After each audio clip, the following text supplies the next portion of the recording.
जैसे ही नारद जी आए और नारद जी ने कहा, शिव जी आप कामदेव को नहीं जीत पाए, मैंने कामदेव को जीता।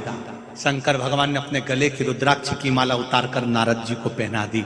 हाथ जोड़कर भोलेनाथ ने कहा, देव ऋषि नारद, आप देव ऋषि हो, मैं ग्रस्त हूं। ग्रस्त कामदेव को नहीं जीत सकता, पर संत कामदेव को जीत सकता है। आप ऋषि हो, संत हो, आप कामदेव को जीते हो। मैं तो ग्रस्ती हूं, घर में रहता हूं, परिवार में रहता हूं, कुटुंब में रहता हूं, तो मैं नहीं जीत पाया, पर आपने तो जीता। आप तो जीते हो ना। बैठो। आसन दिया बैठने के लिए। देव ऋषि नारद अहंकार में इतने फूले हुए थे, इतने अभिमान में फूले हुए थे कि वो आसन पर भी नहीं बैठे। उन्होंने कहा, मुझे जाना है। शंकर जी ने कहा, जाओ, पर हाथ जोड़ के निवेदन है, ये बात जो तुमने मुझसे कही, ये भगवान विष्णु से मत कहना, क्योंकि इनका आपस का प्रेम इतना पक्का था कि ये निंदा नहीं सुन पाएंगे मेरे नारायण। जो पत्नी पति से बहुत प्रेम करती है, वो मायके में अपने पति की कभी निंदा नहीं सुन सकती। जो मित्र मित्र से प्रेम करता है, भाई भाई से प्रेम करता है, वो कभी किसी की निंदा नहीं सुनेगा।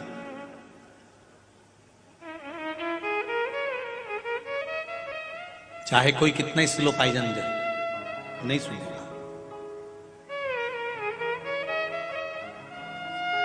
नानी भाई का मायरा सुना है आप लोगों ने? बोलो तो, सुना है नानी भाई का मायरा? नरसिंह मेहता जी के बड़े भाई बंसीधर, बंसीधर जी की धर्म पत्नी दूरद गौरी, वो स्लो पाइजन देती थी अपने पति को रोज। तुम्हारा भाई कोई काम नहीं करता, बैठे बैठे खाता। ये स्लो पाइजन है, जो रोज सोते समय पत्नी अपने पति को धीरे धीरे, तुम्हारी मम्मी ने ऐसा कह दिया, तुम्हारे पापा ने ऐसा कर दिया, तुम्हारे भाई ने ऐसा कर दिया, रोज कहती है, क्योंकि एक ना एक दिन तो मेरी बात अंदर घुसेगी। प्रतिदिन दूरत गौरी बंसीधर जी को रोज कहती है। नरसिंह मेहता कुछ नहीं करते, बैठे बैठे खाते हैं, भजन गाते हैं, रोज कहते हैं। बंसीधर एक दिन नरसिंह मेहता जी को चिल्ला दिए, क्या करता रहता है, जा घोड़े चराने के लिए जा। राजा के घोड़े लाकर दे दिए, सेठ जी के चराने को भेज दिए। नरसिंह जी जब बाहर निकले, बंसीधर का प्रेम इतना था, घोड़े लेकर नरसिंह जी निकले। बंसीधर घोड़े पर बैठकर निकले और निकलकर अपने भाई को रोक कर कहते हैं, वो तो तेरी भाभी के चक्कर में तुझे चिल्ला दिया, जा भजन गा, जा भजन गा।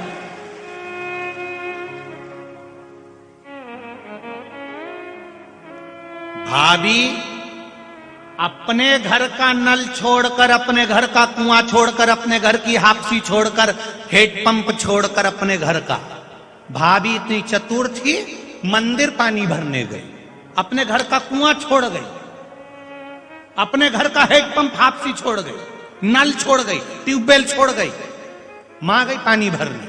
क्यों गई? उसको पानी नहीं भरना था, उसको तो देख के आना था नरसिंह जी घोड़े चरा रहे कि भजन गा रहे। देख के आ गई, आते से ही गुस्से में लाल। नरसिंह जी ने आकर कहा, भाभी मां भूख लगी है, भोजन दे दो। भाभी अंदर से सूखी रोटी लाकर दे दी। भाभी मां ये तो सूखी है, कुछ तो दो, कैसे खाऊंगा? भाभी ने बाटकी में पानी दे दिया। पानी में डुबक डुबक कर नरसिंह जी रोटी खा रहे थे। इतनी देर में बंसीधर आ गए। भाभी ने इतना पल्लू लेकर रोते रोते कहा, नरसिंह रूखी रोटी क्यों खा रहा नरसिंह, घर में इतनी रोटी पड़ी है तो कड़ली क्यों खा रहा नरसिंह। बंसीधर जी आते से ही पूछे, क्या हो गया? कुछ नहीं भैया, तू कड़ली रोटी क्यों खा रहा है? कुछ नहीं भैया। दूरत गौरी बोली, मैंने तो ताजी दी थी, यही कड़ली रोटी खा रहा। बंसीधर ने हाथ पकड़ा, चल मेरे साथ भोजन करने। भोजन करने बिठाया। भोजन करने बिठाया तो दूरत गौरी इतनी चतुर थी, उसने नरसिंह जी की थाली में वही सूखी रोटी रख दी। भाई इतना चतुर था, उसने कह दिया आज हम दोनों भाइयों ने कसम खा ली एक ही थाली में रोटी खाएंगे। भाई भी चतुर था, एक ही थाली में रोटी खाने बैठे।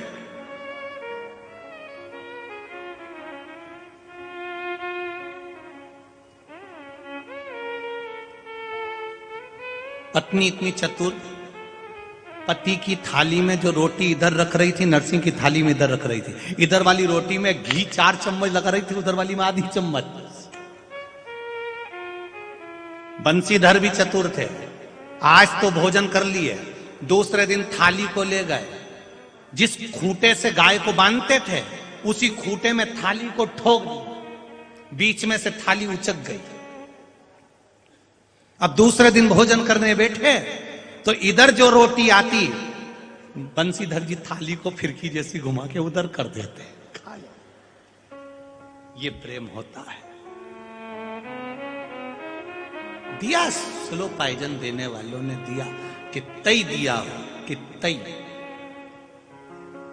और आखिरी में नरसिंह मेहता को घर से निकाल दिया। रोते रोते शंकर जी के मंदिर में क्यों गए? क्योंकि बड़े भाई ने जब घर से निकाला गाली देकर, अपशब्द कहकर, तो बड़ा भाई चिल्ला के कह रहा है, अरे ओ खोल ले, कहां जाके मरेगा? सामने शंकर का मंदिर है, चले जाना। शंकर के मंदिर को नरसिंह जी को बंसीधर ने बताया कि तू वहां चले जा।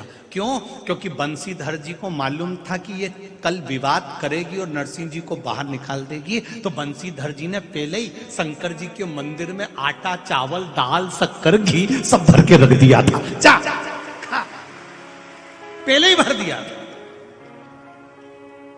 रात भर नरसिंह जी रोते रोते निकाले तो भगवान शंकर आ गए, नंदी पे बिठा के भगवान के बैकुंठ धाम ले गए। गौलोक धाम में सांवरिया बंसी बजा रहे थे, राधा जी नाच रही थी।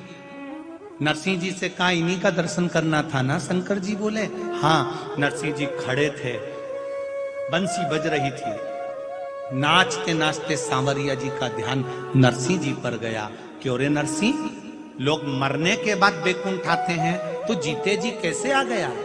तुझे कौन लेकर आया?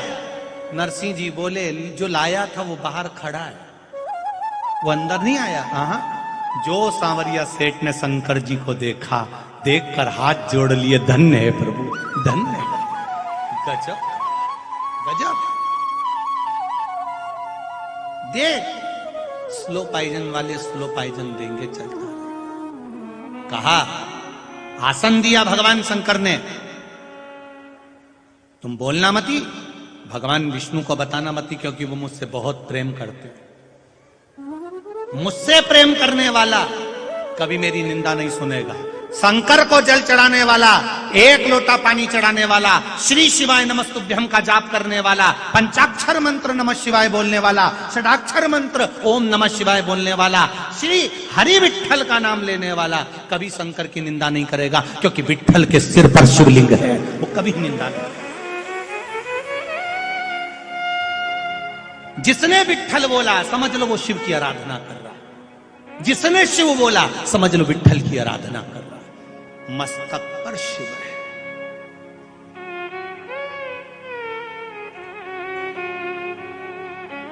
सुन नहीं सकते। कई लोग कहेंगे श्री शिवाय नमस्तुभ्यम, इसका मतलब होता है हे शंकर मैं आपके चरणों को प्रणाम करता हूं, नमन करता हूं। बार नमः शिवाय का मतलब भी यही होता है कि हे शिव मैं आपको नमन करता हूं, प्रणाम करता हूं, आपके चरणों को नमन करता हूं, प्रणाम करता हूं। उसके बाद भी लोग चतुर विद्वान लोग कहेंगे श्री शिवाय नमस्तुभ्यम बोलने से क्या होता है, क्यों बोलते हैं। पर शिव महापुराण गीता प्रेस गोरखपुर की लेकर आओ, उसकी विद्येश्वर संहिता पढ़ो। शुरुआत में अगर आप पढ़ोगे तो उसमें लिखा हुआ है श्री शिवाय नमस्तुभ्यम बोलने वाले का केवल मुख का दर्शन कर लो तो हजारों अश्वमेध यज्ञ का फल प्राप्त हो जाए। शिव को नमन करने वाला, शंकर को प्रणाम करने वाला।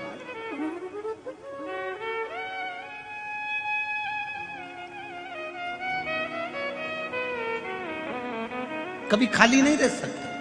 उसका एक पत्र आया, देखिए।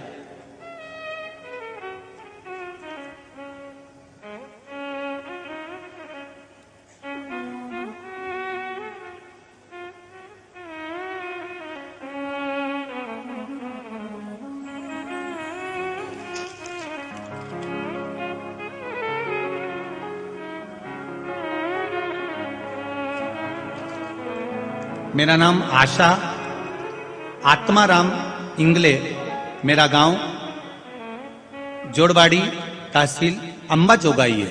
कहीं बैठे हो तो हाथ हिलाइएगा, कहीं बैठे हो तो हाथ हिलाइएगा, जहां कहीं भी बैठे हो। मेरा नाम आशा आत्माराम इंगले, मेरा गांव जोड़वाड़ी, तहसील अंबा जोगाई है।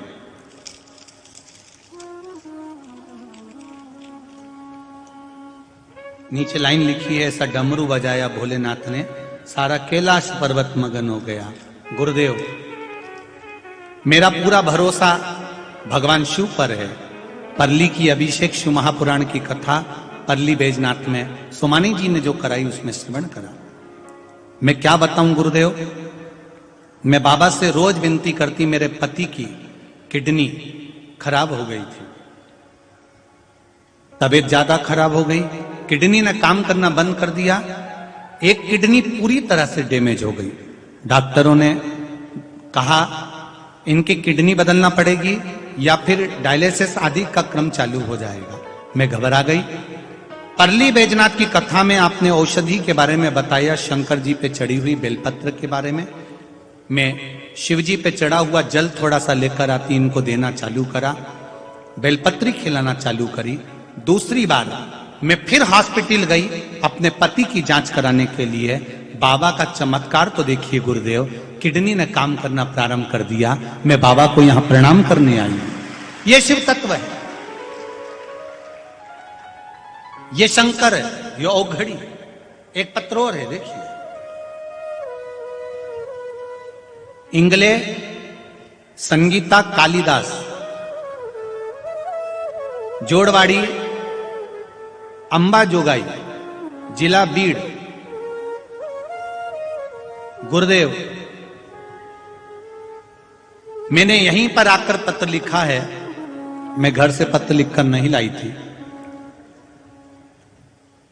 गुरुदेव, मुझे हर महीने 10 से 15 हजार रुपए का इलाज लगता था, दवाई गोली लगती थी। मेरी एक किडनी फेल है, मुझे शुगर है, बीपी है। डॉक्टर ने बताया था मुझे 2 टाइम इंसुलिन लेना पड़ेगा, इंजेक्शन लेना पड़ेगा, जो कि मैं लेता रहा। एक दिन मेरी सहेली ने बताया कि महादेव शिवलिंग पर चढ़ाया हुआ जल बेलपत्र तू खाना चालू कर, श्री शिवाय नमस्तुभ्यम का जाप करना प्रारंभ कर। मेरा विश्वास कहता है कि तेरी किडनी भी सही हो जाएगी और तेरे को इंसुलिन भी नहीं लेना पड़ेगा। पहले मैं एक दिन में 2 बार इंजेक्शन लेती। बाबा की कृपा देखिए गुरुदेव, मैंने 1 लोटा जल चढ़ाकर बेलपत्र बाबा से मांगकर पशुपति व्रत भी किया और शिव जी से विनती कर कर मैंने वो बेलपत्र और जल पीना प्रारंभ करा। आज 1 महीने में 1 बार इंसुलिन लेती हूं और बाकी का समय मेरे शुगर भी बराबर है और मेरी किडनी भी काम कर रही है। ये शिव तत्व, ये शंकर औघड़ी। तेरी कृपा बिना न हिले एक भी अनु लेते हैं श्वास, तेरी कृपा से तनु तनु। बखान क्या करूं मैं राखों के ढेर का, चपटी बबोत में खजाना कुबेर का। हे गंगा गंगधार मुक्ति द्वार ओमकार तू, भोले ओमकार तू। आयो शरण तिहारी शंभु तार तार तू। बोले हे शंभु हे त्रिकाल।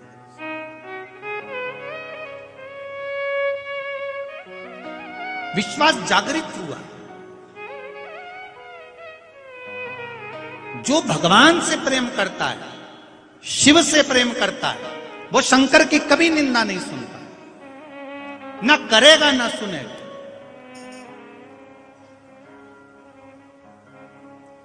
ना करेगा ना सुनेगा। क्या है दिन भर शिव शिव शिव शिव, दिन भर शंकर शंकर शंकर, 24 घंटे शिव महापुराण की कथा। आप नहीं सुनते हो, मैं सुनती हूं। सुन लिया ना, उसको धारण कर लिया। बहुत घर का पूरा काम करती हूं, घर का पूरा काम संभाल लेती हूं, और जितना समय मिलता है मोबाइल पर या टीवी पर कथा सुन लेती हूं। मेरा विश्वास करता है यहां जितने लोग कथा सुनने ये लाखों की संख्या में आए हैं, ये मेरा भरोसा करता है दिन भर में कम से कम ज्यादा नहीं तो 10 मिनट तो आप एक बार तो मोबाइल खोलकर शंकर का चरित्र देख ही लेते हो, शिव तत्व सुन ही लेते हो। नियम बना,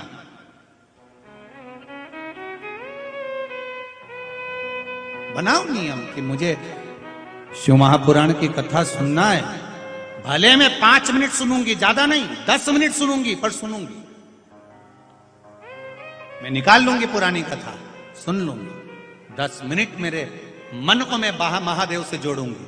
क्यों क्यों 10 मिनट जोड़ूंगी? किस लिए? किसी किसी के शरीर की कैपेसिटी होती है, घर में बीमार पड़ा रहता है, पड़ा रहता है, पड़ा रहता है, कितनी दवाई दे दो इसको आराम नहीं लगता। जैसे ही डॉक्टर की सीढ़ी चढ़ता है, हॉस्पिटल की सीढ़ी चढ़ता है, बुखार खत्म हो जाता, बुखार समाप्त। डॉक्टर ने हाथ पकड़ा, दवाई लिखी, इसने नी खाई, घर आके एकदम बढ़िया, अब ठीक हो। दवाई तो ली नहीं तुमने, बस डॉक्टर ने देख लिया, उतनी देर में ठीक हो गया। कोई एक मिल जाए जो तुम्हारा हालचाल पूछ ले, दिन भर 24 घंटे में एक बार इस हाथ को महादेव को पकड़ाने का प्रयास करिए, ठीक हो जाए। एक बार महादेव को यह हाथ पकड़ाने का प्रयास करिए। हाथ पकड़ाना मतलब एक लोटे में जल लेकर गए, महादेव को चढ़ाया, ये हाथ तुमने महादेव को दे दिया, महादेव ने तुम्हारा हाथ पकड़ लिया। अब टेंशन नहीं है, अब चिंता नहीं है, अब उसने पकड़ लिया। ठीक ठीक, kidney, liver, sugar, BP, thyroid, cancer, यहां हम कभी ये नहीं कहते कि आप डॉक्टर को मत दिखाओ, डॉक्टर को दिखाओ, इलाज करवाओ, औषधि लो, दवाई लो, सब कुछ लो, पर मेरे महादेव पर एक बार विश्वास, उस दवाई को लेते लेते एक बार महादेव पर भरोसा भी करो, एक लोटा जल भी चढ़ाओ, उसके दरवाजे पर जाओ, दुख कटेगा। दिखाओ डॉक्टर को, जाओ और भरोसा भी करो।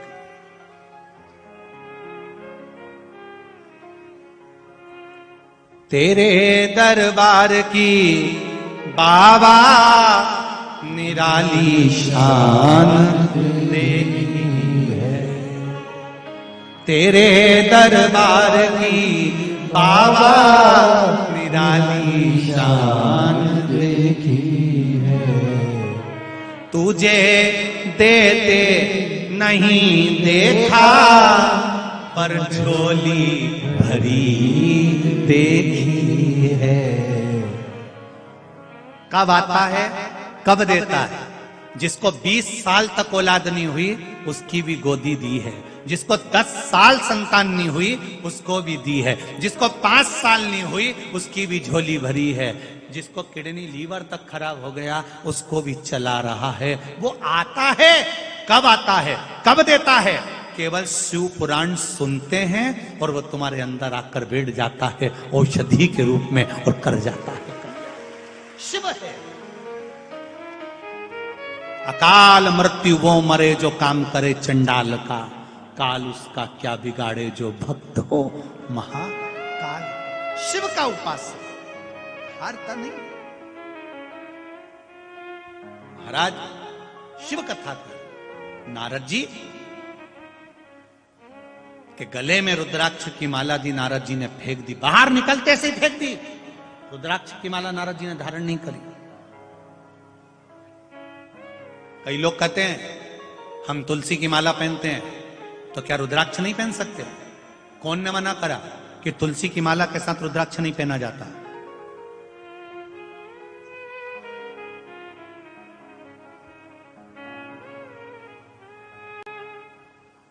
कई लोग कहते हैं हम तुलसी की माला पहनते रुद्राक्ष नहीं पहनते। कौन ने मना करा? किस पुराण में लिखा है कि तुलसी को माला पहनने वाले को रुद्राक्ष की माला नहीं पहनना चाहिए? कौन सी पुराण में लिखा है? कौन सा शास्त्र में लिखा है? कौन से वेद में लिखा है? कहां लिखा है कि तुलसी की माला पहनो तो रुद्राक्ष की माला मत पहनो? पहनो। डॉक्टर एक गोली कभी नहीं देता, एक के साथ एक गोली जरूर देगा। क्यों? ये खाओगे तो इसके खाने से ये दब जाएगा, इसके खाने से एसिडिटी दब जाएगी। ये 3-4 तरह। अच्छा दुखा पेट था, गोली देना थी एक, पर दी कितनी? 3 या 4, क्योंकि उसको मालूम है ये साइड इफेक्ट ना करे, इसके बाद ये ना हो, सिर ना दुखे, एसिडिटी ना करे, ये ना करे, वो ना करे। 4 तरह की गोली दी, तो 2 तरह की गोली तो रखो, एक तुलसी की और एक रुद्राक्ष। 2 तरह की गोली तो रखो तुम्हारे पास में, होना चाहिए।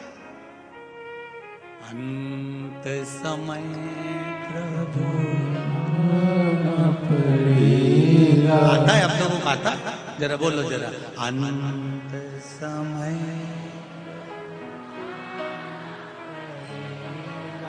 वचन निभाना पड़ेगा।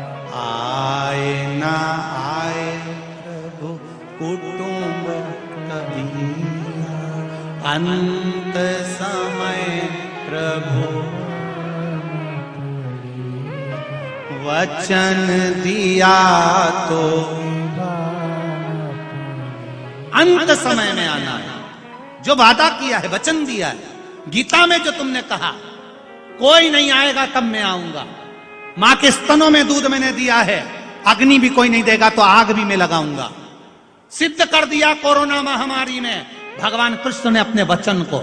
परिवार के बेटों ने आग नहीं लगाया, हॉस्पिटल से कर्मचारी गए, जिनको लोग नौकर कहते थे, स्वीपर कहते थे, जिनको लोग नफरत करते थे, वो नफरत करने वालों ने जाकर, जिनसे लोग बचकर चलते थे, उन्होंने जाकर आग लगाई है। वो आया था उनके रूप में, सेवा करने वाले के रूप में वो आया और आग लगा कर गया। परिवार के लोग घर में बैठे रहे, कोई कोरोना मरीज को आग लगाने नहीं गया, और आग लगाई मेरे महादेव ने जिसको रचा उसको भेज दिया। आए ना आए प्रभु कुटुंब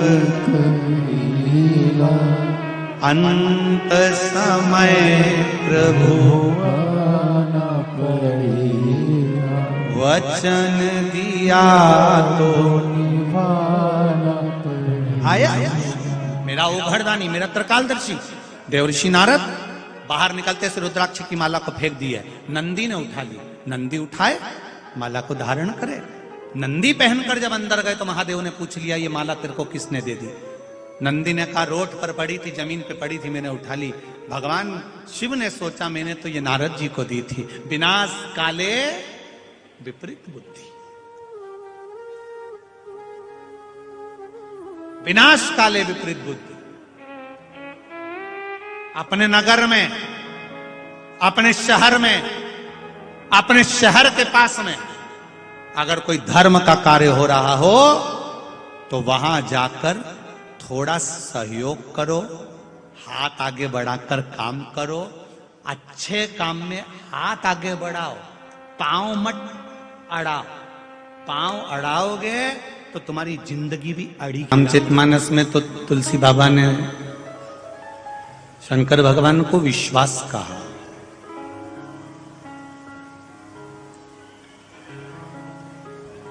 माता पार्वती को श्रद्धा का,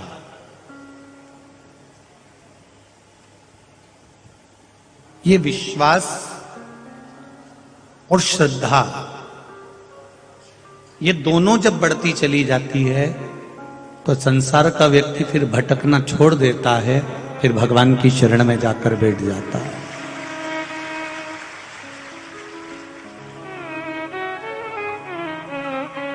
जब तक विश्वास नहीं प्रबल होगा, विश्वास नहीं बढ़ेगा, तब तक हम कहीं पर भी जाकर बैठ जाएं, उसका कोई फल नहीं मिलने वाला। एक ब्राह्मण आपके लिए महामृत्युंजय का अनुष्ठान कर रहा है, आपके लिए महामृत्युंजय का पाठ कर रहा है, आपके लिए पूजन कर रहा है। आपका विश्वास जब तक उस ब्राह्मण के प्रति नहीं होगा, तब तक वो महामृत्युंजय भी असर नहीं करेगा। आपका विश्वास जागेगा तब वो महामृत्युंजय असर करेगा।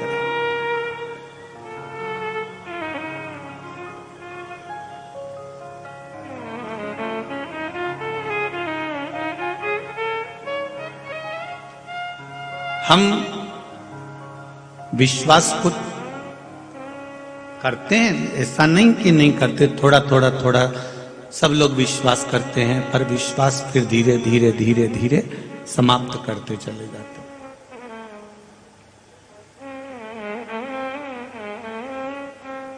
एक पति पत्नी जहाज में बैठकर जा रहे थे और सुनामी लहरें चल रही।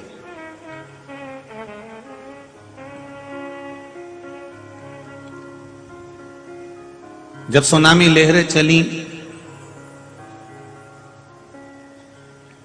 समुद्र में जहाज हिलने लगा, डोलने लगा। और समुद्र में जब जहाज डोलने लगा, तब पति जहाज के ऊपर चढ़कर सुनामी लहरों को देख रहा था। वो लहर बड़ी उछल रही थी, बड़ी सुंदर लहरें खूब उछल रही।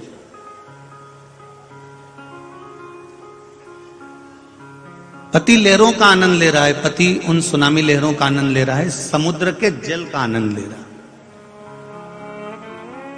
पत्नी नीचे थी, दौड़कर अपने पति के पास गई और पति से जाकर कहा, मैनेजर ने, जहाज चलाने वाले पायलट ने अनाउंस कर दिया है कि ये जहाज डूबने वाला है, सब अब भाग लो, ट्यूब पकड़ो, टायर पकड़ो, छोटी नाव पकड़ो और आप अपने अपने हिसाब से बच लो और इस जहाज को छोड़ दो, क्योंकि यह जहाज डूबने वाला है। पति सुनामी लहरों का आनंद ले रहा था, पति कुछ नहीं बोला। पत्नी घबरा रही थी, चिल्ला रही थी, पर पति ने कोई जवाब नहीं, कोई जवाब नहीं। पत्नी नीचे गई, फिर ऊपर आई और पत्नी फिर ऊपर आकर फिर बोली, देखो सुनामी लहरें चल रही है, जहाज डूबने वाला है। पायलट ने कह दिया है, जहाज चलाने वाले मैनेजर ने कह दिया है कि जहाज पानी में डूबने वाला है। सब अपने पत्नी और बच्चों को बचा रहे हैं, चलो आप भी मुझको बचा लो। और अपन टायर पकड़कर, ट्यूब पकड़कर कूद जाते हैं, पार हो जाएंगे, चलो। पति कुछ नहीं बोला। पत्नी फिर नीचे गई, थोड़ी देर बाद फिर ऊपर आई। सब अपने बीवी बच्चों को बचा रहे हैं, आप भी मुझे बचा लो, चलो। पति कुछ नहीं बोल रहा था। पत्नी को क्रोध आया और पत्नी बोली, मैं जानती हूं तुम तो मुझे मरा हुआ देखना चाहते हो, तुम मुझे मरा हुआ देखना चाहते हो, इसलिए तुम मुझे बचाना नहीं चाहते। जब मैं मर जाऊंगी ना, तब पता चलेगा। पति ने जेब में से बंदूक निकाली, उसके सिर पर रख दी और पति ने कहा, तू मरो मरो करती है, मैं तुझे अब भी हार मार डालता हूं। 1 मिनट की देरी नहीं लगेगी, मैं अब भी तुझे मार देता हूं। और सिर पे बंदूक रखी, खटके पर उंगली रखी और पत्नी हंसने लगी। पत्नी हंसी तो पति ने पूछा, तेरे सिर पर बंदूक रखी हुई है, तू मरने वाली है, खटका दबने वाला है, तू हंस क्यों रही है? पत्नी कहती है मैं जानती हूं कि तुम मेरे पति हो, तुम मुझे मार नहीं सकते। पति कहता है जितना विश्वास तुझे अपने पति पर है कि तुझे मार नहीं सकता, उतना विश्वास मेरे शंभू पर है, मुझे डूबने नहीं दे सकता।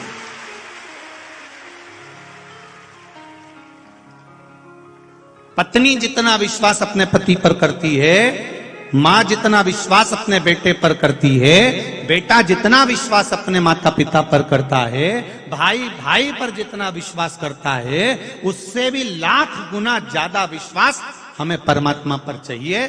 जब हम परमात्मा पर विश्वास करेंगे तब तुलसीदास जी का वो पंक्ति सम्मुख में आएगी कि शंकर विश्वास रूपिणो, शिव को हम विश्वास मानकर तब आगे बढ़ेंगे, तब सुख का अनुभव होगा। हमें परमात्मा पर विश्वास नहीं हो पाता, हम रिश्तेदारों पर विश्वास कर लेते हैं, हम परिवार वालों पर विश्वास कर लेते हैं, हम अपने कुटुंब वालों पर विश्वास कर लेते हैं, हम अपने साथियों पर विश्वास कर लेते हैं, पर हम भगवान पर विश्वास नहीं कर पाते। जिस दिन तुम्हारी बुद्धि, चित्त, मन एकाग्रित होकर तुम परमात्मा पर भरोसा करना प्रारंभ कर दोगे, उस दिन जीवन का सबसे बड़ा सुख पा जाओगे, उस दिन सारी खुशियां तुम मिलेंगी। हम विश्वास नहीं कर पाते, हम भरोसा नहीं कर पाते।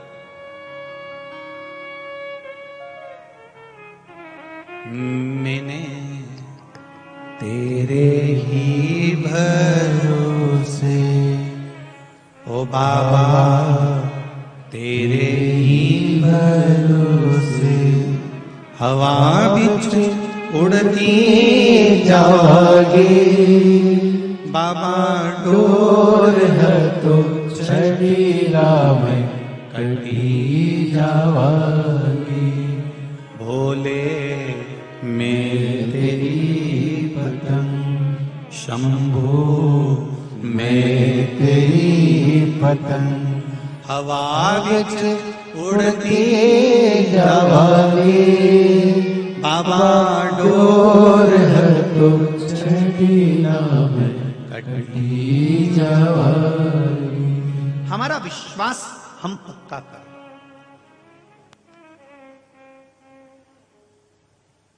और जब तक हमारा विश्वास पक्का नहीं होगा तब तक हम परमात्मा को नहीं पा सकते।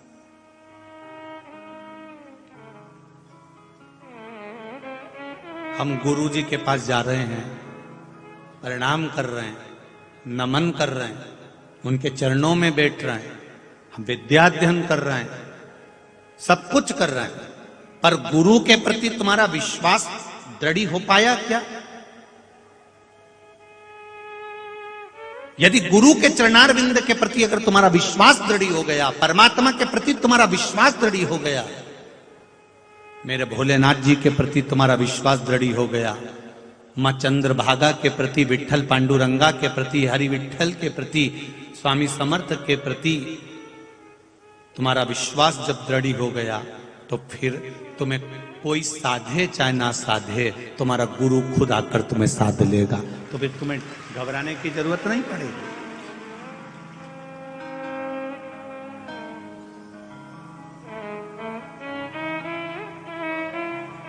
एक क्षण का थोड़ा सा भाग हमारी जिंदगी को संवार सकता है। इतना भगोना भर के दूध है, एक भगोना भर के, एक पात्र भरकर दूध रखा हुआ है। इस इतने सारे दूध को दही बनाना है तो उसमें जामन कितना डालोगे? बोलो बोलो, जम के बोलो री जीजियो, अच्छे से बोलो। एक भगोना दूध में इतना सा जामन डालोगे वो पूरा दूध दही बन जाएगा, पूरा दूध। इतनी सारी दाल है, अरहर की दाल इतनी सारी, तुअर की दाल इतनी सारी, इतनी सारी दाल, उसमें इतना सा जीरा डालोगे, इतनी सी राई डालोगे, इतना सा मसाला डालोगे, बघार डालोगे, उस इतनी बड़ी दाल में स्वाद आ जाएगा। इतनी सारे दूध को इतना सा जामन डालते से ही वो दही बन जाता है। इतनी सारी दाल में थोड़ा सा बघार डालते से ही स्वाद आ जाता है। तो हमारी जिंदगी के पूरे पहले दिन से लेकर मरने तक के बीच में 7 दिन की शिव महापुराण की कथा जिंदगी संवार देती है। केवल 7, 5 दिन, 4 दिन, 3 दिन, 2 दिन, 1 दिन, 1 दिन भी ना हो, आधा घंटा भी ना हो, 15 मिनट भी ना हो, 10 मिनट भी ना हो, 5 मिनट भी ना हो, 1 मिनट और 1 मिनट भी ना हो, तो फिर चुल्लू भर पानी, उतना बहुत है।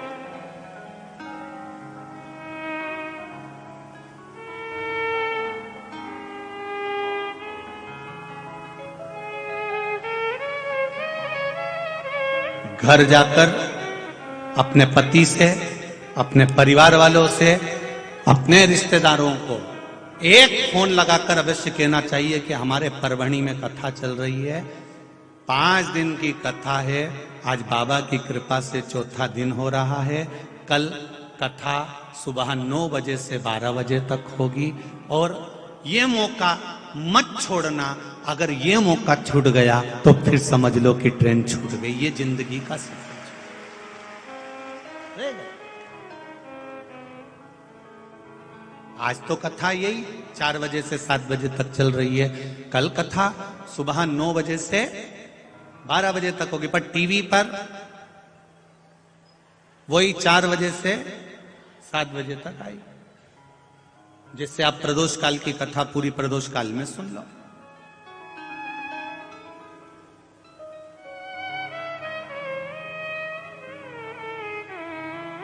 अपने परिवार वालों को, अपने घर वालों को, अपने साथी मित्र कुटुंब परिवार वालों को एक बार जरूर कहना चाहिए, मौका है चलिए, मौका है चलिए।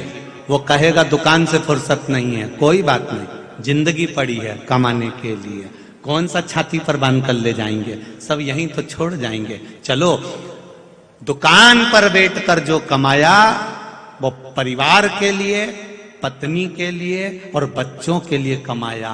5 दिन इस पंडाल में बैठकर जो भगवान का नाम कमाया वो अपने लिए कमाया। ये घटने वाला, ये नहीं घटे। कितना, थोड़ा सा। कितनी रोटी खाते हो?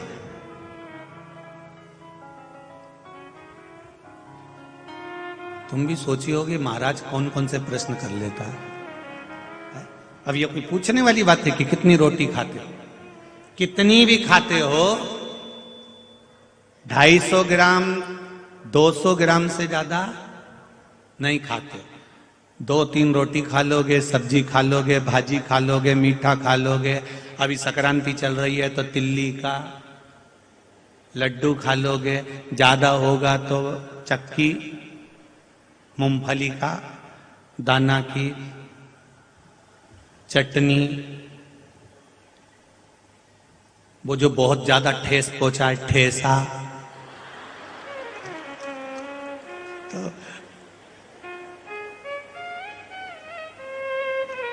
ये बहुत, एक बार मंगरूल पीर में कथा करने गए और उन्होंने वो भोजन लगाया और वो एक मूंगा की फली की सब्जी रख दी। देखिए ना, वो मूंगा की फली की, सांबर फली की सब्जी, रोटी, अचार। और हमको तो पहली बार हम लोगों ने वो ठेसा देखा था, उन्हें रख दिया। हम सोचे कि सब्जी होगी। अब हमने सोचा सब्जी है और हमने मन में सोचा बताओ इनको तो भोजन कराना भी नहीं आता, सब्जी भी रखी तो इतनी सी, और ये तो अपने एक कोर का था। अब हमने भी पहले मूंगा की वो भाजी से रोटी खाई, खाने के बाद फिर हमने सोचा सब्जी रखी है, एक टुकड़ा छोटा सा तोड़ा और पूरी सब्जी को भर के और जो मुंह में लिया पूछो मती बस। अब वो मंगरूलवारी उमासी आके बोले, महाराज क्या लाए? हमने कहा कुछ नहीं, सब्जी हमने कहा बहुत भारी है। कैसे? मूंगा की? हमने कहा मूंगा की नहीं, ये यहां धरी थी वो। अरे महाराज वो तो ठेसा था। हमने कहा बड़ा बहुत भयंकर ठेस पहुंचा के गया। इसलिए महाराष्ट्र में जब भी आओ तो जो भी सब्जी खाओ पहले समझ के खाना, समझ में आ जाए तो खा लेना, नहीं तो अपना बड़ा पाव ठीक है।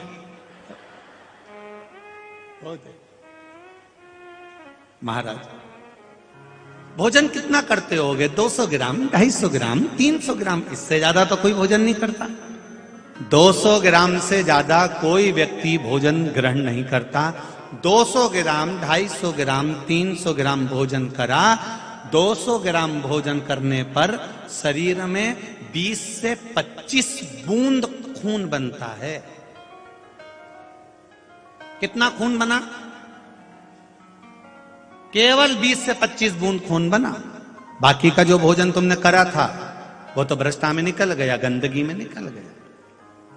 केवल बना 200 ग्राम भोजन का 20-25 बूंद खून बनता है, और वो 20-25 बूंद खून से एक बूंद ताकत बनती है, और वो एक बूंद ताकत तुम्हें 24 घंटा नहीं, 48 घंटा नहीं, एक हफ्ते तक चला देती है। उसी तरह 5 दिन की कथा में आपने जो 15 घंटे कथा श्रवण करी, 5 दिन में 3-3 घंटा भी सुने, तो 15 घंटा यदि कथा सुनी, उस 15 घंटा की कथा में अगर मान लो 1 मिनट की भी कथा तुम्हारी बुद्धि में बैठ गई और तुम शंकर के मंदिर पहुंच गए, तो समझ लेना कि तुम्हारी जिंदगी सार्थक,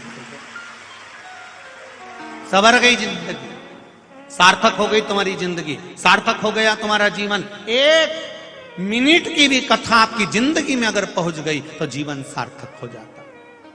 1 मिनट आधी में पुनी बहुत, उतना तो मिल गया बहुत।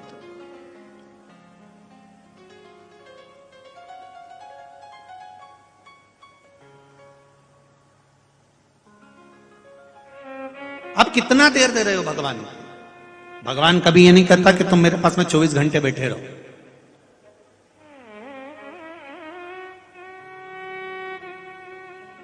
भगवान कभी नहीं कहेगा कि आप मेरे पास 24 घंटे बैठो।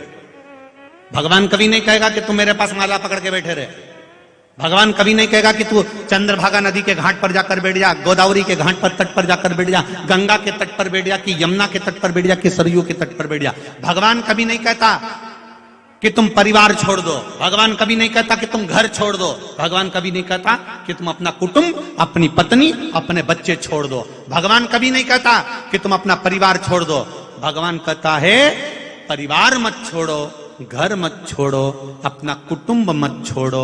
अगर छोड़ना है तो तुम्हारे अंदर जो बुरी आदत है मदिरा पान की, व्यसन करने की, वेश्यावृत्ति करने की, जुआ खेलने की, गलत काम करने की, वो छोड़ो।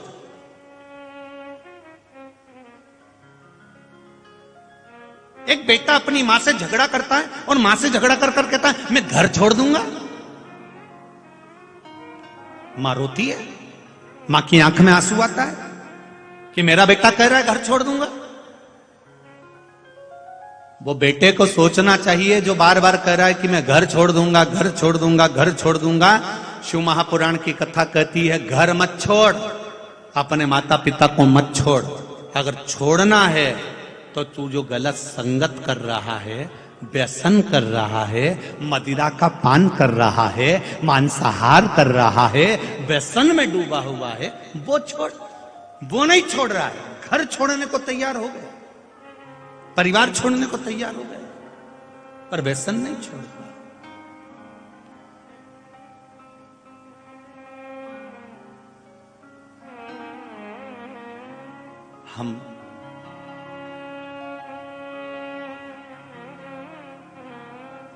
हम बार बार कथाओं में कई बार पहले भी कहे, हम सुधरेंगे युग सुधरेगा, हम बदलेंगे युग बदलेगा। बदलना पहले हमें अपने आप को पड़ेगा। और हम क्या करते हैं? हम दूसरे को बदलने का प्रयास करते हैं। सास सोचती है मैं बहू को बदल दूंगी, बहू सोचती है मैं सास को बदल दूंगी, सेठ सोचता है मैं नौकर को बदल दूंगा, नौकर सोचता है मैं सेठ को बदल दूंगा।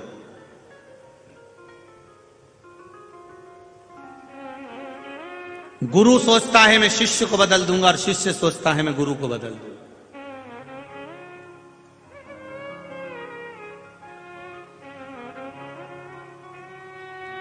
हर एक व्यक्ति एक दूसरे को बदलने में लगा हुआ है। कभी एकांत में बैठकर ये शिव महापुराण की आज चतुर्थ दिन की कथा सुनना और याद करना, हम दूसरे को बदलने में लगे हैं। हम अपने आप को कभी बदल पाए हैं?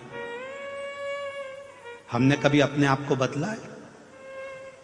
जब हम अपने आप को बदल नहीं पा रहे हैं तो जरा विचार कर कर देखना, क्या हम दूसरे को बदल सकते हैं? बड़ा कठिन है, बहुत कठिन।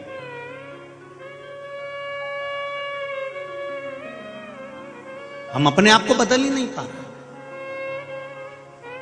जिस दिन हम अपने आप को बदलना प्रारंभ कर देंगे,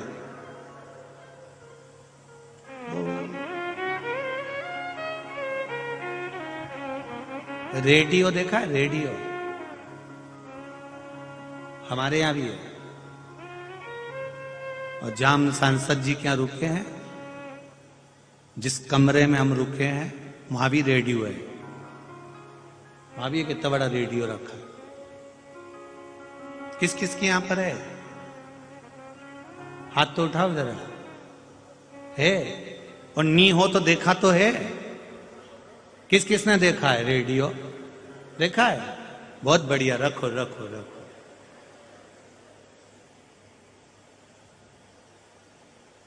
उसका सिग्नल नहीं मिलता ना, तो ऐसा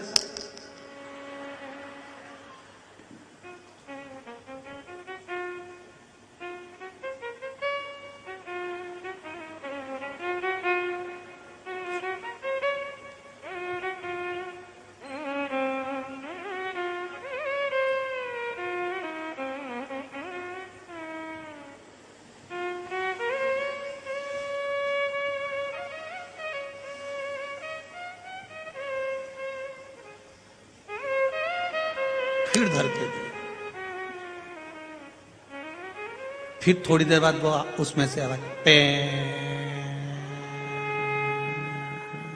अब इसको समझ में आ गया कि पकड़ाई मार गया है।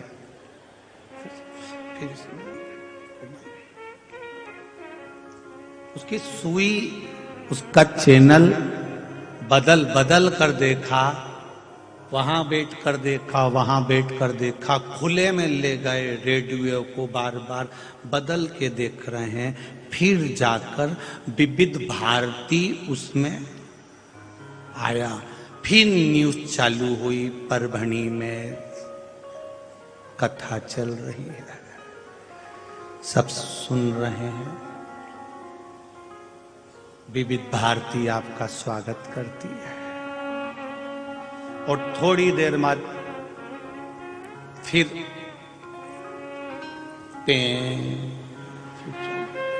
देखा है सबने रेडियो। अब कोई ने पूछा क्यों साहब सिग्नल मिल रहा है क्या? वहां मिल रहा था। कहां? वहां। एक बार फिर बैठ के देखो। फिर वो उसी जगह पर आया। फिर उसने परभणी में 13 तारीख से कथा चल रही है। विविध भारती आपका स्वागत करता है। फिर वो रेडियो इधर उधर गया, फिर सिग्नल मिल रहा था। जितने संसार में लोग जन्म लेते हैं मां के गर्भ से, माता के गर्भ से, संसार में ऐसा कोई व्यक्ति नहीं जो सिग्नल नहीं मिलाता होगा। जन्म लेने के बाद वो परमात्मा से सिग्नल मिलाता है, चाहे किसी भी धर्म का हो, किसी भी धर्म का। केवल एक धर्म नहीं, किसी भी धर्म का होगा, सिग्नल मिलाएगा।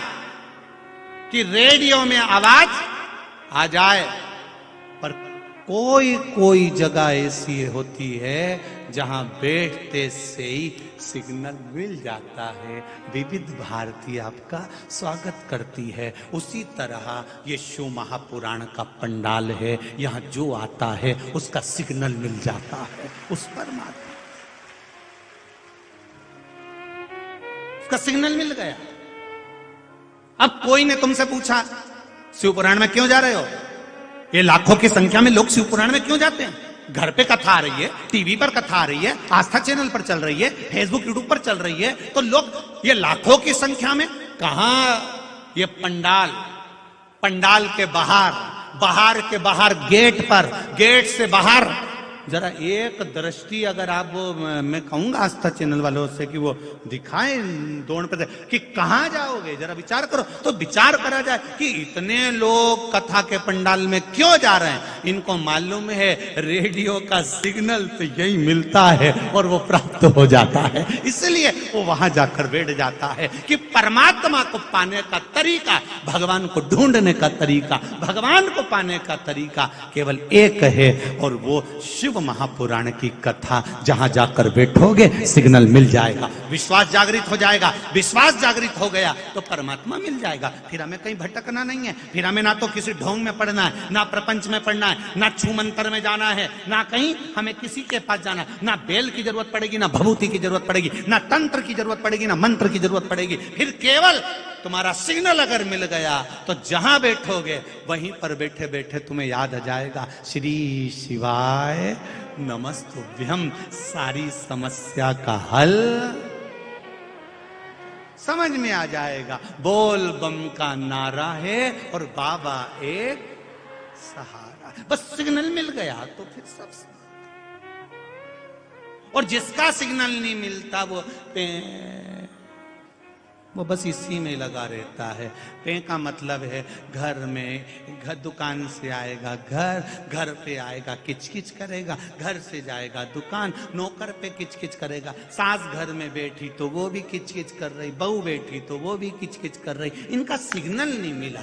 जिसने एक बार शिव महापुराण की कथा को सुन लिया, आस्था चैनल पर सुना हो, फेसबुक यूट्यूब पर सुना हो, चाहे परभणी के पावन प्रांगण में श्रवण करा हो, जिसने एक बार सुन लिया फिर वो परिवार में कभी झगड़ा नहीं करता, क्योंकि उसका सिग्नल परमात्मा से मिल जाता है। फिर वो नहीं भटके। तो जितने भी तुम्हारे मोहल्ले में, कॉलोनी में, सोसाइटी में झगड़ा करते दिखे, इनको पहचान जाना, इनका सिग्नल नहीं मिला। तुम अपनी छत पे से खड़े होकर बोल सकती हो, अरे वो रेडियो अंदर चले जा, तेरा सिग्नल नहीं मिला है। अगर तू परभणी में एक बार शिव महापुराण की कथा सुन लेता तो फिर तेरा सिग्नल मिल गया होता। तू कथा नहीं सुना है इसलिए सिग्नल नहीं मिला। बहुत कठिन। और निवेदन है, किसी किसी का छोटा सा रेडियो होता है, उसका सेल खत्म होए उससे पहले सिग्नल मिला लो रे। तुम्हारा भी सेल खत्म हो। 21,600 श्वास प्रतिदिन मेरा भोलेनाथ तुमको दे रहा है। 3.5 करोड़ रोम छिद्र ये मनुष्य के शरीर में है। 21,600 श्वास रोज मेरा बाबा दे रहा है। वो सिग्नल मिलाने को दे रहा है कि मिला लो, मेरा भजन कर लो, कीर्तन कर लो, मंत्र जाप कर लो, स्मरण कर लो, विश्वास को दृढ़ कर लो, भरोसा पक्का।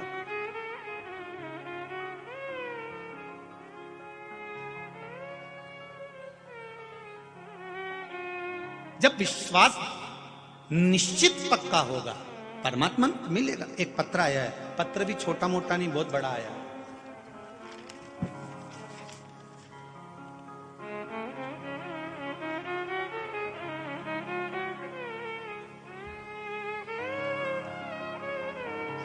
पत्र में उन्होंने बहुत अच्छी बात लिखी है। पहले तो ऊपर, देवों के देव महादेव, शिव तत्व को जानो और सीहोर वाले गुरु की बात मानो।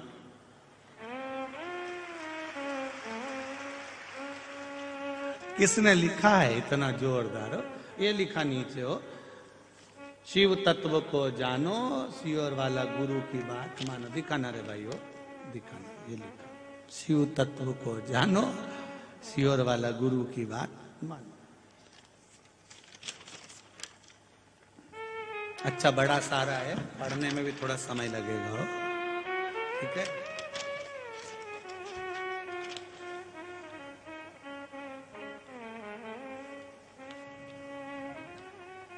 मैं दिगंबर जैन हूं,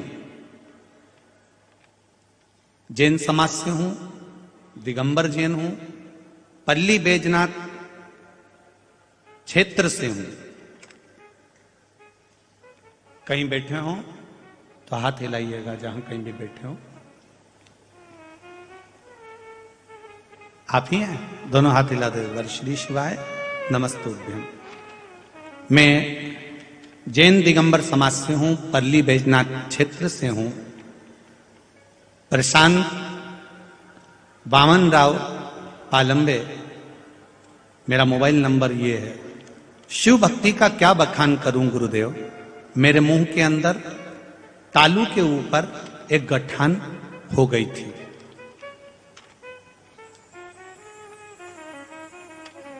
अठारह 19 से मैं परेशान था, डॉक्टर को दिखाया, दांत के डॉक्टर को भी दिखाया। सभी डॉक्टरों को दिखाने के बाद 19/7/2022 को मैंने अंबाजोगाई स्वामी रामानंद रुक्माणालय कॉलेज में से जब जांच कराई तो मेरे को कैंसर बताया। मुझे गुटखा खाने की आदत थी, मेरे कैंसर का बता दिया गया। और इतना कोई हमारे पास में धन नहीं था कि मेरे बच्चे उसको इलाज करवा सकें, इतना पैसा हमारे पास में नहीं था। गुरुदेव जितना बन सका उतना इलाज करवाया, आखिरी में इलाज को आधा छोड़ दिया गया।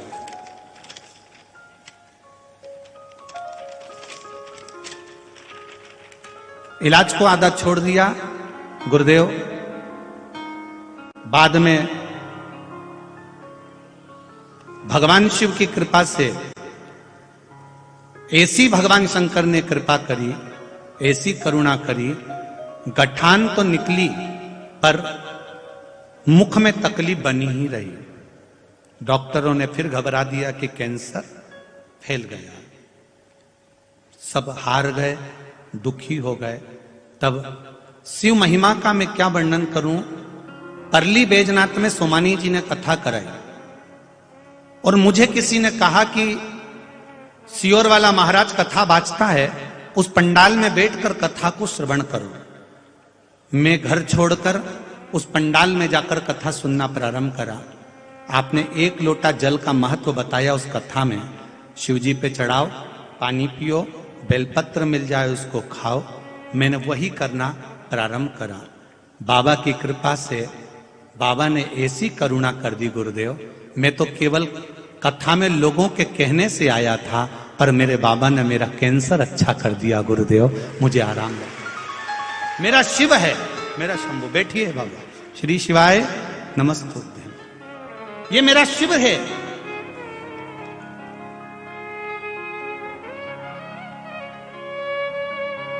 समाज के कुछ लोग मुझ पे ताना कसते हैं, कई लोग अपशब्द भी कहते हैं, कोई कुछ भी कहता है, परंतु गुरुदेव शिव महापुराण के पंडाल में आकर मुझे क्या मिला है ये मैं जानता हूं। मेरा कैंसर मेरे बाबा ने अच्छा कर दिया। ये मेरे बाबा की कृपा, उदारता, ये शिव तत्व। तेरी कृपा बिना ना हिले एक भी अणु, लेते हैं श्वास तेरी कृपा से तनो तनो। बखान क्या करूं मैं राखों के ढेर का, चपटी बहुत में है खजाना कुबेर का। हे गंगा धार, मुक्ति द्वार ओमकार तू, भोले ओमकार तू। आयो शरण तिहारी, शंभु तार तार तू। क्या नहीं दिया है हम, क्या प्रमाण दे। बाबा क्या नहीं दिया। विश्वास दृढ़ हो गया। उनको किसी ने कहा शिव महापुराण की कथा पंडाल में बैठ के बस सुन ले, और वह विश्वास उस व्यक्ति पर कर आ गया।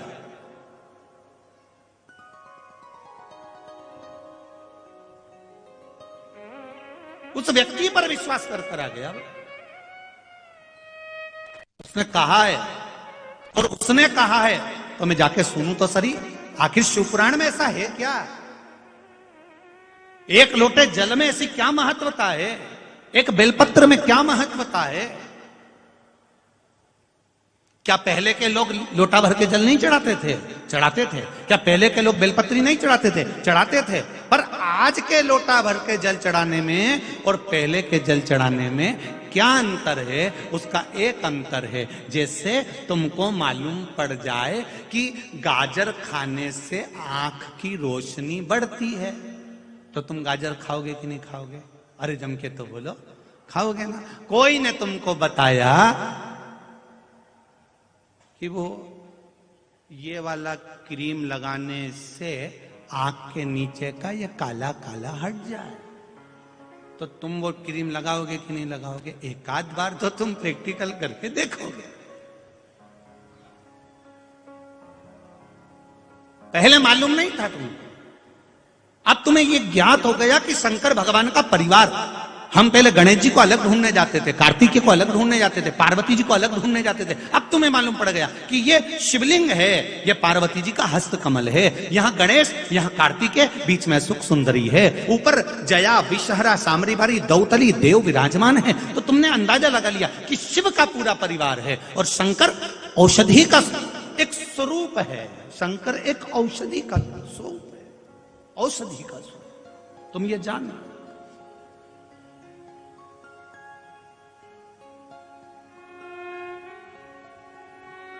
महामृत्युंजय मंत्र का जब आप स्मरण करते हैं, महामृत्युंजय मंत्र को जो आप जपते हैं,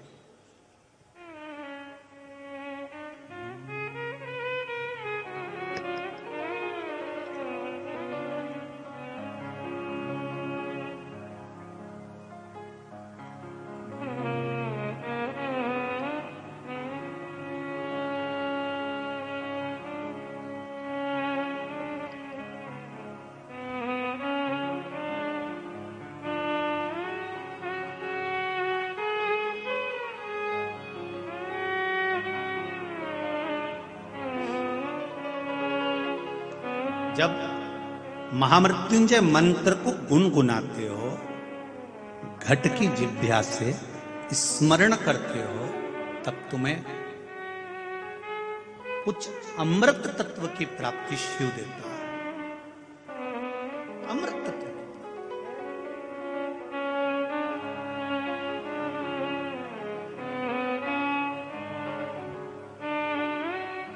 और वो अमृत तत्व शिव का केवल एक गुणगान। शंकर को जिसने पहचान लिया, समझ लो शिव ने इसके जीवन के विष को पी लिया और अमृत मेरे भोलेनाथ ने दे दिया। भगवान शंकर ने विष देवताओं के हाथ से लेकर विष को पी लिया था और देवताओं को अमृत दे दिया था।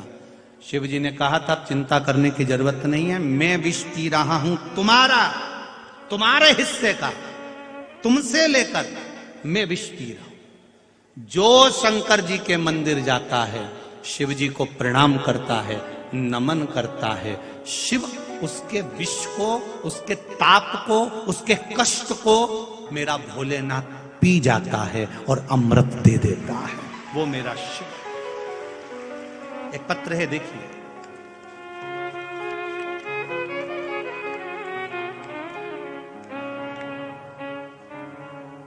मंगेश, रमेश, पारसकर, पुनौती, बरसी, काकली, अकोला महाराष्ट्र से हैं। कहीं बैठे हों तो हाथ हिलाइएगा, कहीं बैठे हों तो हाथ हिलाइएगा। आप ही हैं?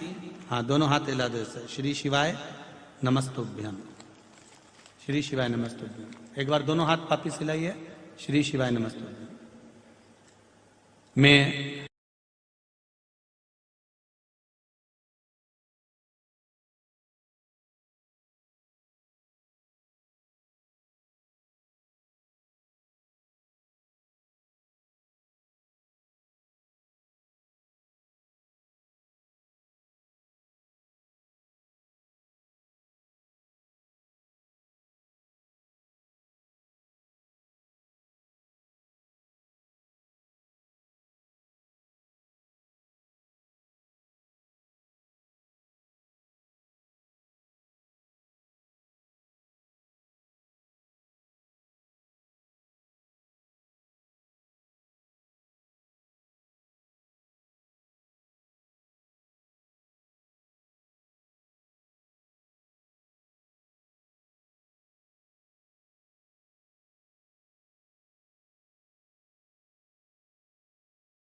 परिवार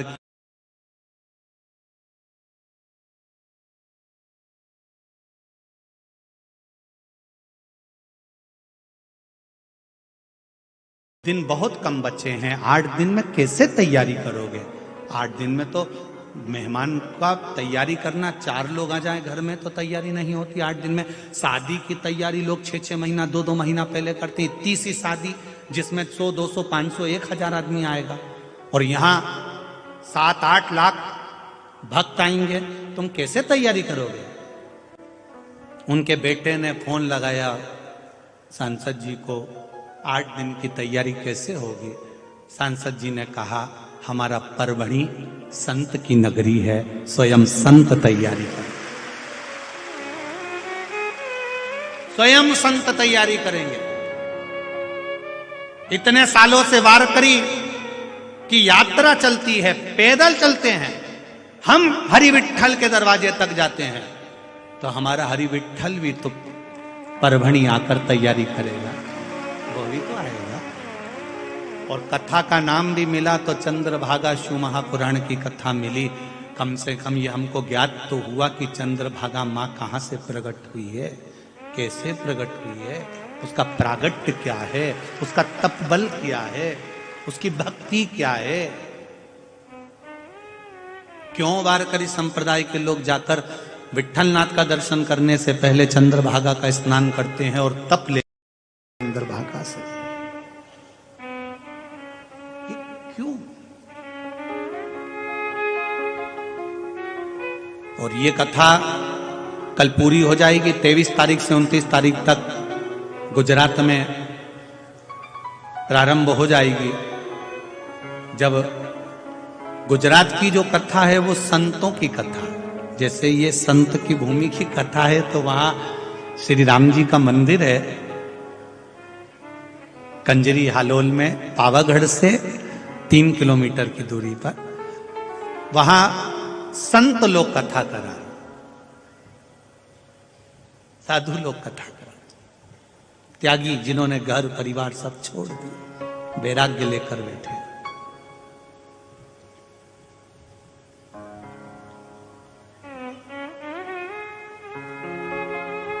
और वो कथा भी जो पावागढ़ के पास में हो रही है वो संतों ने ली है, और उन संतों को करवाने के लिए अमेरिका की एक स्त्री जिसको कोरोना हो गया था और गर्भ में जो बच्चा था उसको कोरोना हो गया था, और अमेरिका के डॉक्टरों ने कह दिया था ये बच्चा अभी की अभी निकलवा दीजिए, ये बच्चा ठीक नहीं है, अंदर बेकार हो चुका।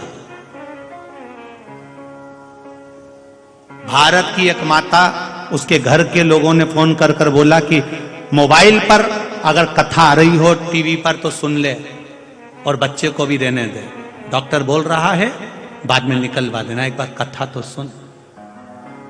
उस स्त्री ने अमेरिका में बैठकर कथा सुनी, दूसरी बार जांच कराने के लिए हॉस्पिटल में गई तो डॉक्टरों ने कह दिया जो बच्चे की धड़कन चलना बंद हो गई थी वो वापस चलने लगी है।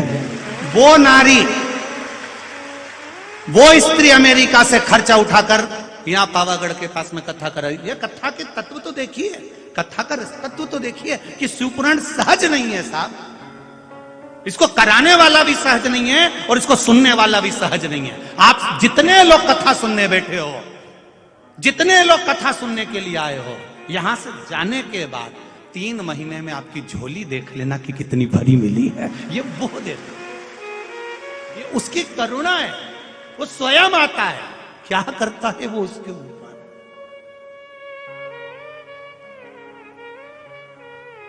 ये उसके ऊपर। भले भीड़ ज्यादा है, लाखों की संख्या में लोग आए हैं, अपार जन समुदाय यहां पहुंचा है, बैठने की जगह भी जितनी मिल रही है मिल रही, खड़े हैं। आज से ज्यादा तब तो कल की कथा में रहेगा। सुबह 9 बजे से 12 बजे का समय, सूरज भी चढ़ाता हुआ और कथा सुनना है। और मेहमान जब घर से जाते हैं तो 50 का नोट देकर जाते हैं बच्चों को, और जब शिव भी कथा पूरी होकर जाता है तो कुछ ना कुछ देकर जाता है। ये तत्व है हमारे, वो दे, उसका भजन, उसका कीर्तन, उसका मंत्र जाप, उसका स्मरण।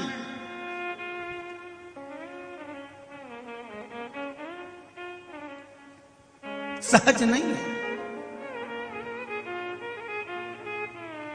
महाराज।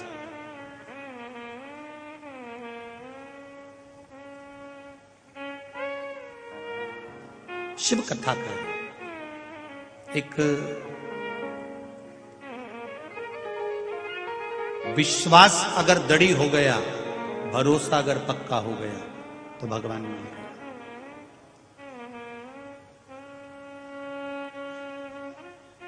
शिव मंदिर में जाना, कथा में जाना, भगवान के दरवाजे पर जाना, तो ये सोचकर जाना कि यहां मेरा सिग्नल मिल रहा है। सिग्नल मिल रहा है मतलब मैं उसकी दृष्टि में आ गया हूं, मेरा सिग्नल प्राप्त हो गया है। अब मैंने चैनल सेट कर दिया है, अब मैंने ये सुई सेट कर दी कि यहां पर ही इसका सिग्नल मिलेगा। उसी तरह मैंने इस मन को सेट कर दिया है कि अब मैं किसी के चक्कर में नहीं पड़ूंगी, अब मैं पड़ूंगी तो देव अधिदेव महादेव के चक्कर में पड़ूंगी। उसका चक्कर कितना भारी है जरा विचार करिएगा। जिस समय देवऋषि नारद को श्राप लग गया, देवऋषि नारद बंदर का मुख बना लिए, भगवान विष्णु का घोड़े का मुंह हो गया। केवल निंदा सुनी थी इसलिए भगवान शंकर ने कहा था, देवऋषि नारद तुमने कामदेव को जीता है, तुम काम को जीते हो, तुम ये बात भगवान विष्णु को मत बताना। पर देवऋषि नारद ने जाकर भगवान विष्णु से भगवान शंकर की निंदा कर दी और निंदा करी और भगवान विष्णु ने सुन ली। भगवान विष्णु ने जैसी निंदा सुनी, भगवान की आंखों से आंसू बहने लगा। भगवान विष्णु की आंख से आंसू जैसे ही बह रहे थे, लक्ष्मी जी ने खड़े होकर पूछ लिया कि तुम रो क्यों रहे हो, तुम्हारे रोने का कारण क्या है, क्यों रो रहे हो? भगवान कहते हैं निंदा करने वाला और निंदा सुनने वाला, इन दोनों में महापापी की गिनती में एक आ जाता है। कौन? बोलो बोलो, जम के बोलो। सुनने वाला। निंदा करने वाले को 50% पाप लगता है, पर सुनने वाले को 100% पाप लगता है। वैसे तो मुझे उम्मीद है हमारे परभणी के लोग ऐसे नहीं हैं।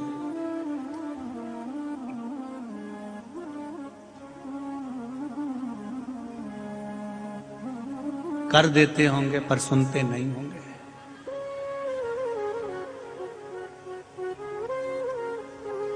निंदा रस इतना आनंद का रस है कि 3 बार चाय पी गए तो भी खत्म नहीं हुआ। 3 बार चाय पी ली।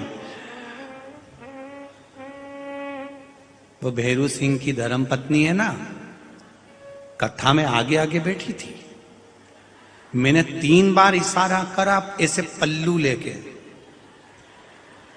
पर उसने मुझे आगे नहीं बिठाया। फिर जो निंदा चालू हुई, चाय बनवा लूं? हाँ बनवा ले। चाय भी आ गई, पी भी गई, फिर बैठी, फिर चालू, फिर बोली एक बार और पी ले चाय, बनवा ले। फिर आ गई, फिर पी गए, पर निंदा खत्म नहीं हुई। आखिरी में जब फिर देखा कि अब बहुत सारा समय हो गया है, अब मैं चलूं रही, जाऊं, आग लगन दे सबको, अपन तो अपना काम करो। अब अगली बार अपने परभणी में कथा होने दे, तब भेरू की लुगाई को देख लेंगे। होने दे अब कथा।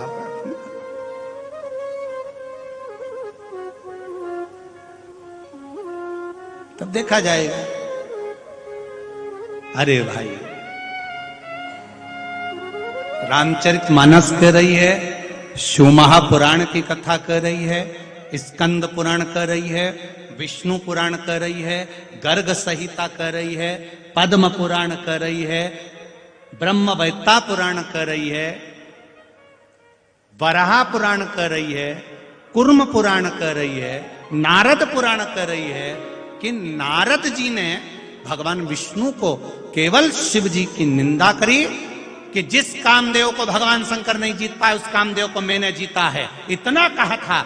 और शंकर भगवान की निंदा सुनकर भगवान विष्णु की आंख में आंसू आ गए। लक्ष्मी जी ने पूछा क्यों रो रहे हो? भगवान कहते हैं नारद ने निंदा कर दी। अरे इसने निंदा करी तो इसका मुंह तो पशु का होगा, पर मैंने सुनी है तो मेरे को भी पशु बनना पड़ेगा। अब ये बानर का मुख लग गया और भगवान विष्णु को घोड़े का मुंह लगा। हयग्रीव अवतार लेना पड़ा केवल निंदा सुनने के लिए। निंदा करी तो देवऋषि नारद को बंदर का मुंह लगा, गया स्वयंवर में देवऋषि नारद बैठे और भगवान से कहते हैं जिसमें मेरा हित हो ऐसा मुंह बना दो।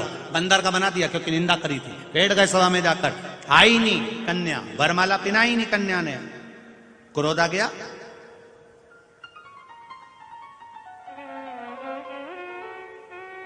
अब कुछ ना कुछ तो लीला करनी पड़ती है। भगवान विष्णु लक्ष्मी जी पे हंस दिए। लक्ष्मी जी ने श्राप दे दिया, तुम मुझे देखकर घोड़े जैसे हंसे हो, तुम्हारा घोड़े का मुंह लगेगा। वो लगा किस लिए? केवल शंकर की निंदा सुनने की, शिव की निंदा सुन ली थी, इसलिए घोड़े का मुंह लग गया। आपसे भी निवेदन है, शिव महापुराण की, शंकर की, शिव कथा की अगर दुनिया में कोई निंदा करे, वहां से उठकर चल दो। अगर जवाब देना है तो सही सटीक जवाब दो। कोई फेसबुक पे निंदा करे, मोबाइल पर निंदा करे, इंस्टाग्राम पे निंदा करे, कोई व्हाट्सएप पे निंदा करे, शिव पुराण की निंदा करे, शंकर की निंदा करे, मैं सबकी सुन लूंगी, पर मेरे देवाधिदेव महादेव की नहीं सुनूंगी, क्योंकि बहुत सीधा है वो, भोला है, सहज है।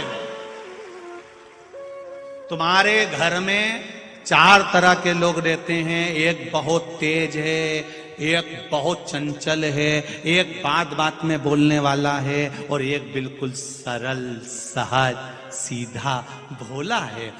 ध्यान रखना, 3 के साथ में धोखा होगा, चल जाएगा, पर किसी भोले व्यक्ति के साथ धोखा मत करना, जिंदगी भर रो रो के मर जाओ। भोला है, सहज है, सरल। उसने कभी नहीं कहा कि मुझे प्रॉपर्टी का ये हिस्सा दो, उसने तो कह दिया जो तुम्हारी मर्जी हो वो दे दो। उसने कभी नहीं कहा कि मुझे दुकान में से इतना पैसा चाहिए, उसने तो कह दिया जो बन जाए मेरे को दे दो। और आए रिश्तेदार ने आए, दुकान पे से आए, 50 रुपए दे दिए। बाकी का कोई आया तो कि मुझे 500 दे, एक भाई ने कहा मुझे 1000 दे, एक भाई ने कहा मुझे 200 दे। उसने कहा तुम्हारी मर्जी हो, मुझे उतना दे दो, मैं जा रहा हूं। उसने 50 रुपए निकाल के दे दिए। वो 50 में संतुष्ट है, वो भोला है, सहज, सरल। घर में कोई बहू ऐसी होती है जो सरल होती है, सहज होती है, एकदम आनंद में रहती है, उसे कोई मतलब नहीं। हो रहा है ना, ठीक है। सास ने अच्छी साड़ी बड़ी बहू को दे दी, कोई बात नहीं, उससे अच्छी उसको दे दी, कोई बात नहीं। तेरे लिए ऐसी ला दी, कोई बात नहीं, साड़ी तो है ना। साड़ी से मेरी शोभा नहीं है, मेरे मांग के सिंदूर से शोभा है। मेरी शोभा मेरे मांग के सिंदूर से है। साड़ी की कीमत ऊंची नीची हो सकती है, मंगलसूत्र की कीमत ऊंची नीची हो सकती है। किसी के गले में मंगलसूत्र होगा तो 5000 का होगा, किसी के गले में 10,000 का होगा, किसी के गले में 50,000 का होगा, किसी के गले में 500 का होगा, किसी के गले में 700 का होगा। कुंडल की कीमत ऊंची नीची हो सकती है, अंगूठी की कीमत ऊंची नीची हो सकती है, चूड़े की कीमत ऊंची नीची हो सकती है, पांव की बिछुड़ी की कीमत ऊंची नीची हो सकती है। 16 श्रृंगार में जितना श्रृंगार होता है, सारे श्रृंगार की कीमत, हर नारी के तन पर जो श्रृंगार पड़ा हुआ है, साड़ी पड़ी है, गजरा लगा, काजल लगा, जो भी उसने धारण करा, उसकी कीमत ऊंची नीची हो सकती है। केवल नारी के 16 श्रृंगार में एक श्रृंगार ऐसा होता है जिसकी कीमत कभी ऊंची नीची नहीं होती, वो मांग का सिंदूर होता है, उसकी कीमत एक रहती है। मांग के सिंदूर की कीमत एक जैसी रहेगी। जो कीमत मांग के सिंदूर की है, वही की वही मिलेगी, वही की वही। चूड़े की कीमत से बढ़ जाएगी, साड़ी की कीमत ऊंची नीची हो जाएगी, पर मांग के सिंदूर की कीमत एक ही रहती है। जो एक नारी के सिर पर है, वो दूसरी नारी के सिर पर है। उस सिंदूर के आगे दुनिया की कोई कीमत नहीं है, सारी कीमत ही की है, सारी कीमत ही की है उस सिंदूर के आगे।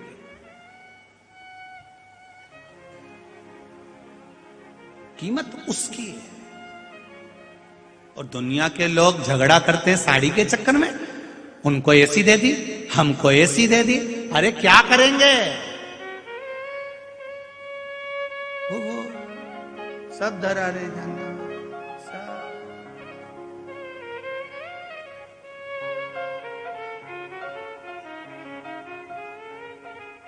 हमारे वो दीनानाथ जी एक वो लाइन गाते हैं कि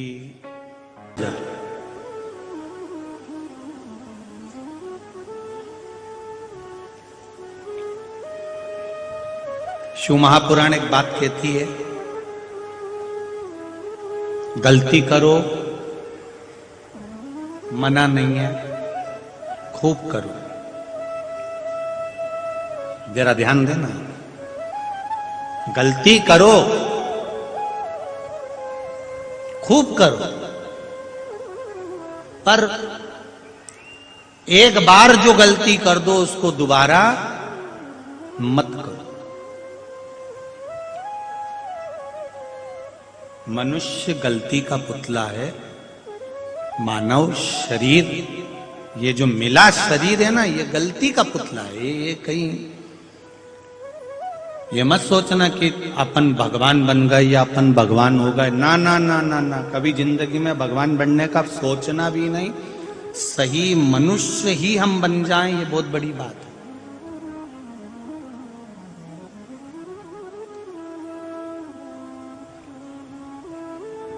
हम सही मनुष्य बन जाएं तो ही बहुत बड़ी बात है। गलती करो, मना नहीं, पर गलती एक बार जो गलती कर दी उसको बार बार नहीं करना। उससे हमें समझना है, सीखना है कि ये गलती हो गई, इससे हमको ये सीख मिल गई, अब ये गलती हम नहीं करेंगे।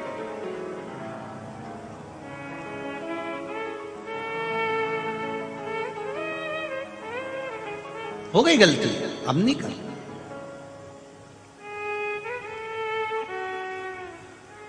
जो एक गलती को बार बार करता है फिर उसको पूरी जिंदगी रोना पड़ता है, और जो एक गलती करने के बाद अगर संभल जाता है फिर वो उस गलती को दोहराता नहीं है, तो वह उन्नति की सीढ़ी पर ऊपर चढ़ता चढ़ता आगे बढ़ता चले जाता है।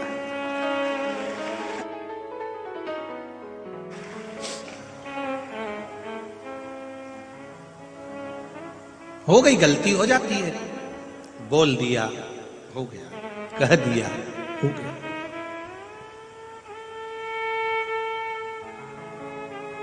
देवऋषि नारद से गलती बड़ी हो गई कि भगवान शिव की निंदा कर दी।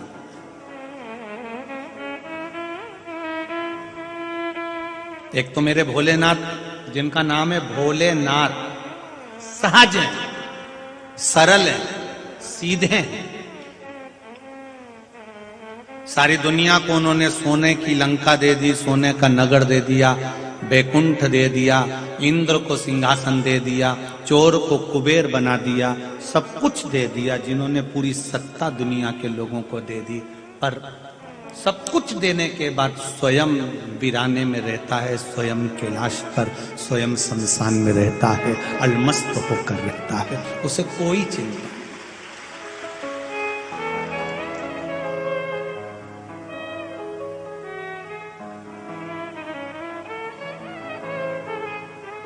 दे दी उसने सब कुछ।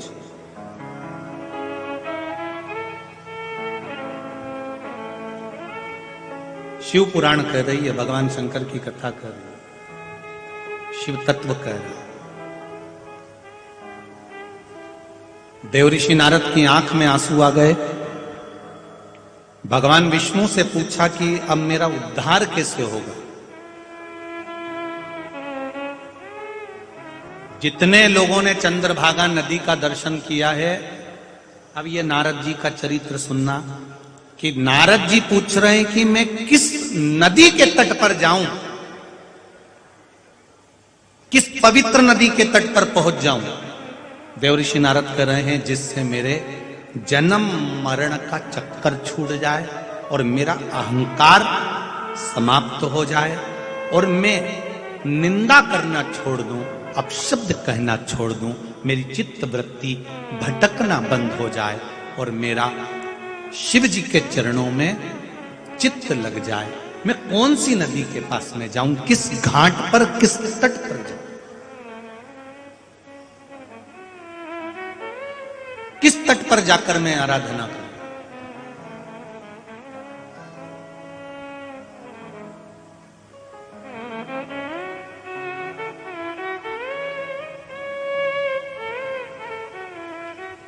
एक बात अपनी जिंदगी में उतार कर रखिए। हम रोज गंगा नहाने के लिए हरिद्वार प्रयागराज नहीं जा सकते। हम रोज गंगा यमुना सरस्वती का स्नान करने के लिए प्रयागराज नहीं जा सकते, त्रिवेणी स्नान के लिए।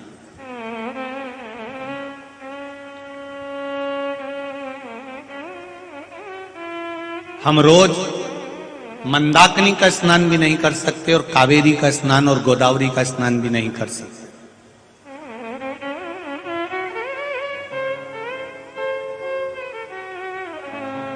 तुमरुका जी ने चंचुला देवी से कहा,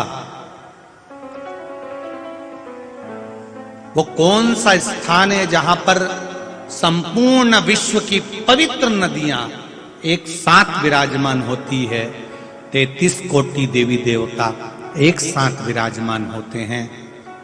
ऐसी पवित्र भूमि का स्थान हमको बताया जाए।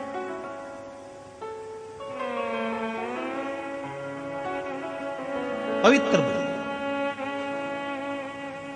महाराज शिव जी के सिर पे गंगा है, जया विषहरा शामली बारी दौतली अशोक सुंदरी गणेश कार्तिकेय पार्वती मैया, जहां से जल बहकर जाता है वहां 33 कोटि देवी देवता। शिवलिंग पे से समझिएगा जरा सरलता में, ये शिवलिंग, ये जलाधारी, ये पानी यहां से नीचे गिरकर फिर उधर जा रहा है, यहां से नीचे गिरा है फिर उधर जा रहा है। शिवलिंग पे से जल नीचे जितनी दूरी पर गिरता है उतनी दूरी में विश्व की सारी पवित्र नदियां आकर विराजमान हो जाती हैं। विश्व की सारी पवित्र नदियां। और ये जल गिरने के बाद जहां तक बहकर जा रहा है उस स्थान तक वहां 33 कोटि देवी देवताओं का स्थान हो जाता है। अब जरा विचार करिए, भगवान शिव की कथा में तुमरुका जी चंचुला देवी से कह रहे हैं, चंचुला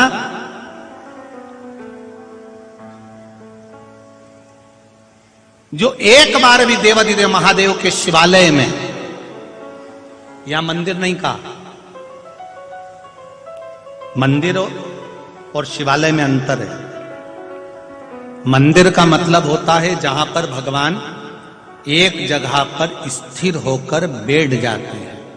शिवालय का मतलब होता है जहां पर भगवान रोज प्रतिदिन मंदिर से बाहर निकल जाते हैं। शिवालय में शंकर भगवान का नियम है, उनका नंदी बाहर है। शिवजी प्रतिदिन प्रत्येक शिव मंदिर से, प्रत्येक शिवालय से शंकर जी प्रदोष काल में नंदी पर बैठकर घूमने निकल जाते हैं, मंदिर के अंदर नहीं।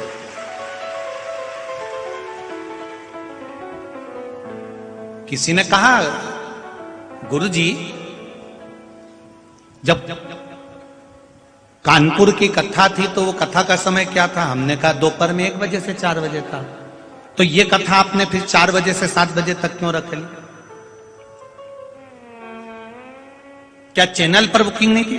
आप फोन लगाकर आस्था चैनल वालों से पूछेंगे तो वो कहेंगे 1 बजे से 4 बजे तक गुरुजी का समय बुक था। पर माघ का महीना, संक्रांति का पर्व, तो मन में आया कि प्रदोष काल में कथा कभी नहीं करी, एक बार माघ महीने में ये प्रदोष काल की कथा, तो जीवन का एक आनंद प्राप्त, प्रदोष काल की।